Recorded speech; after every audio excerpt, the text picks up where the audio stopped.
Okay, guys, we're back at it again. So let's get to lesson 3, all right? First lesson we worked on was the history of juvenile law, how it came into existence, when it started, what was the idea.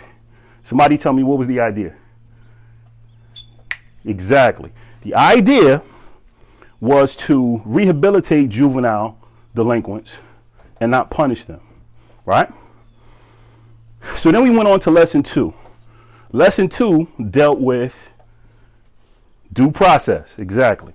Okay. And it doesn't matter if you are a juvenile or whether you're an adult. You're entitled to due process, the right to remain silent, the right to an attorney, the right to confront your accusers, the right to a public trial, the right to a fair and impartial jury, the right to a speedy trial, the right to know the cause and nature of the charge against you, right?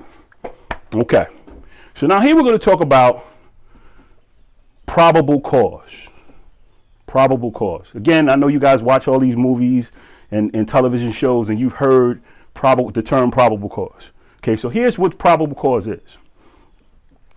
Essentially, there's a long definition to what probable cause is. The short of it is a good reason. Not just any reason. It has to be a good reason. All right? Probable cause is defined as when a police officer has a good reason to believe, either by sight, meaning he sees it, right? Either by sight or by credible, reliable source, meaning somebody who he can trust, somebody who doesn't lie, is not known for lying, right? Comes to them with some good information. Okay. So again, probable cause is when a police officer has a good reason to believe, either by sight, meaning he saw it himself, or somebody who he can rely on, who's not a liar, to give him information that a crime has been committed, right? So when you talk about probable cause is necessary for a police officer to take an action, to arrest somebody, or to convince a judge that he needs a warrant, be it a search warrant, be it an arrest warrant, anything, right? Probable cause has to be established.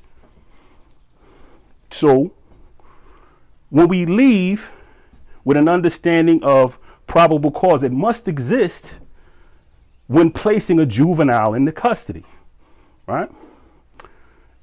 There's another word I want to cover with you guys real quick. It's called mere suspicion, right? Mere suspicion. Mere suspicion is essentially a gut feeling. You don't have any proof. You just know that this particular person committed a crime, right? Mere suspicion cannot be applied when you place a juvenile into custody, right? Really, truth be told, it really shouldn't apply when an officer puts anybody in custody. But there's certain acceptances for police officers when dealing with adults. When dealing with a juvenile, mere suspicion, a gut feeling, it can't be applied. So for instance, if I know Johnny has stolen 20 bicycles, 20 of them. I get a call of a kid missing his bike. I cannot automatically arrest Johnny, even though I know Johnny probably stole his bike. Can't do it.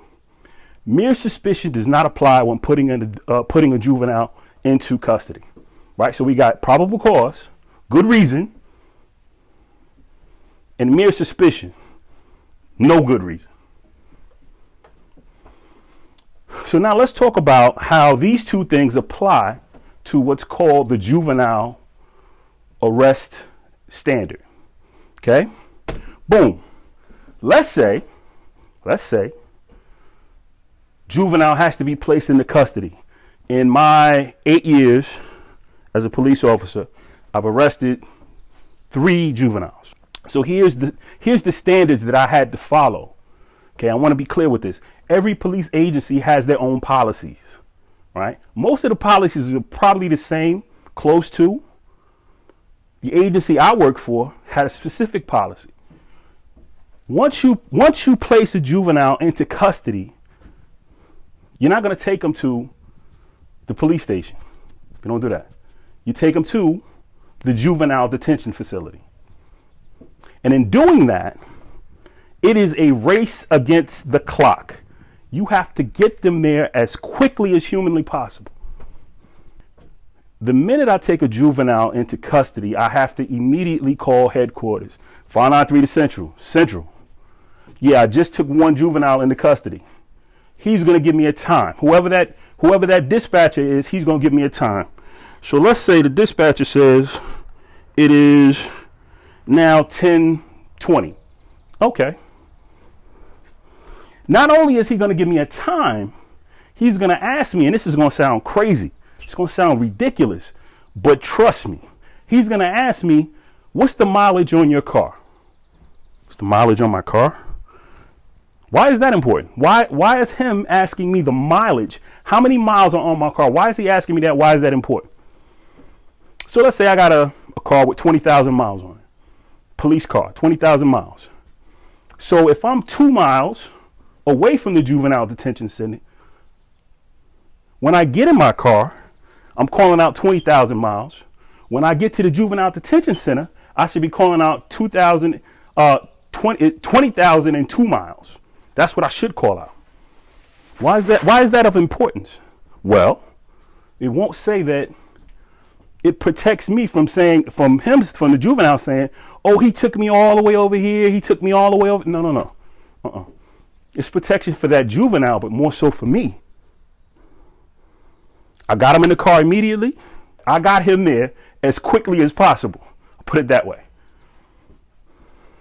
So the juvenile must be taken into custody. The juvenile must be immediately transferred to the juvenile detention facility. Right? Now, once I got the juvenile to the juvenile detention facility, my job was over. Okay, so I didn't have any other personal experience, but I'm going to run down to you what the process is for a juvenile to be processed. Now, a juvenile can be held in custody for up to 6 hours. Okay, 6 hours. Now, I want to be clear. There are 3 exceptions to those 6 hours, meaning he can be held for longer than 6 hours based on these 3 exceptions. 1, if a juvenile is already on probation or he already has another open case, okay? He might have multiple open cases. You take that juvenile back to that juvenile detention facility. He's being processed. First thing they have to do after he's been photographed, and the state of New Jersey does allow, I want to be clear, they allow for juveniles to be photographed and fingerprinted. But after that call, the first call they make to the parent, and if the parent comes, fine. Parent doesn't come, that's one reason he has to stay. But he has to call the juvenile probation office, if you want to call it that. And they make the determination if that juvenile can be released on his own recognizance to a parent or if he has to stay. So normally under most cases, they let the juveniles go depending on the number of open cases they have and the severity of those open cases. All right. So now, the second way a juvenile can be kept for longer than 6 hours is if that particular juvenile makes it clear he is going to hurt somebody or he's going to hurt himself. Okay. One of those 3 juveniles I dealt with, when I placed him in custody, he said to me, just as clear as day, Moseley, once I get out of here, I'm gonna kill that boy. I said, wait, don't tell me that, because then he was like, I don't care. I'm like, okay. Took him to the juvenile detention facility. I'm like, look, I'm turning this boy over to you, but he made it clear to me that when he gets out, he's gonna kill this particular boy. I said, did you say that? He said, yeah, I said it. Absolutely. Under those circumstances, he can't be released. whether it was him threatening to hurt his own self, take his own life, whatever the case may be, or him threatening to kill somebody else, can't be released. Now, the third exception specifically is if you call, hey, listen, how you doing, Miss So-and-so? We got Johnny down here again, and we're going to release him to your custody until he has court. Mom gets on the phone and say, you know what? I'm tired of Johnny. Johnny don't want to listen to me. Okay, I've talked to him till I'm blue in the face. I'm not coming to get him. Let him stay his behind right there. Can we let Johnny go? Can Johnny get his cousin or uncle to come, or his babysitter from 3 years ago come get him? No. We can only release Johnny to his mother or whoever is considered to be his legal guardian. All right? 3 exceptions. Whether the juvenile probation officer says you can't let him go. 2, whether he determines whether he makes it clear he's going to hurt himself or he's going to hurt somebody else. 3, whether mom just tired of Johnny. She don't want to come get him. You know, I've heard a bunch of stories about that. Okay, so now the juvenile in custody is entitled to a hearing with the juvenile magistrate within 48 hours.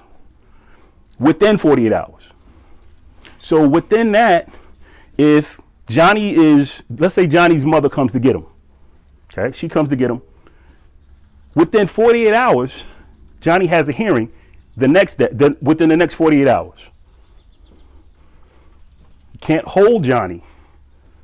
You can't have Johnny. You can't just sit there, throw Johnny in the corner, lock him up, and throw away the key. Can't do that. All right? Again, I made clear to you, in the state of New Jersey, certain states have certain policies. But in the state of New Jersey, a juvenile C-A-N, can be fingerprinted and photographed. All right. So now, we've covered the history of juvenile law. We've covered due process. We've covered today probable cause, mere suspicion, and the juvenile arrest standards in the state of New Jersey. So now we got an activity, right? You're going to take everything that we went through in the first 3 lessons, and you're going to apply it in the activity. All right? Everything we covered, the history of juvenile law, the idea or the premise or the concept that the juvenile justice system is based on rehabilitating, meaning what? Fixing, returning to its original state that it was intended for, rehabilitating juvenile being between the age of 10 and 17, juvenile delinquents, a delinquent meaning a juvenile that has a history of doing negative things, a negative behavior, right? The concept of the juvenile court is to rehabilitate juvenile delinquents and not punish them. All right? Second lesson we dealt with due process. All of the rights that you are entitled to in the judicial system. The right to remain silent, the right to an attorney. Going back to the right to remain silent, when the police officer has to remind you, that's why they call it the Miranda warning, warns you that you have the right to remain silent. Anything you say can and will be used against you in a court of law. You have the right to an attorney. If you can't afford an attorney, one will be provided to you at no cost. Do you understand that? Boom. Then we came on to the juvenile arrest standards. There is probable cause. The officer has to have a good reason to take an action. Okay? He needs to get that information if he needs to get an arrest warrant or a search warrant. They had no knock warrants and all that type of stuff. All those things have been affirmed. We haven't visited. We haven't visited. So then the last part, yo, he bugging. All right, but the last part is the juvenile arrest standards. Okay, these are the policies that the state of New Jersey enact when dealing with juveniles. So now, coming back with you, the last lesson, which is the culminating activity for lesson 4. All right, see you guys in a minute.